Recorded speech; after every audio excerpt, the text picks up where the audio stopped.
Pozdrav! Dan zaljubljenih se bliži, a pre nego što krenemo da slavimo ljubav prema drugima, želim da te podsjetim na nešto vrlo važno. Ljubav prema sebi.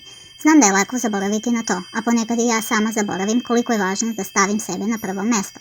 Ljubav prema sebi nije samo nešto što treba da osjećamo, ona je svakodnevni izbor. Ponekad nam se čini da je lako voleti druge, ali kada je u pitanju ljubav prema sebi, to može biti i izazovno. Međutim, kako bismo mogli da volimo druge na pravi način, moramo prvo voleti sebe. Ti si vredna ljubavi, pažnje i poštovanja, ne samo od drugih, već i od tebe same.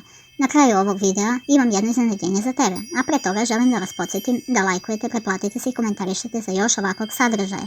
Na dan zaljubljenih objavit ću video sa subliminalnim porukama koje će ti pomoći da ojačaš svoje samopouzdanje i ljubav prema sebi. Do tada, sjeti se da ti zaslužuješ ljubav i poštovanje. I da, i ja ponekad zaboravim na to, ali važno je da se podsjećamo i trudimo svaki dan. Ti si dovoljna, ti si vredna i zaslužuješ najbolje.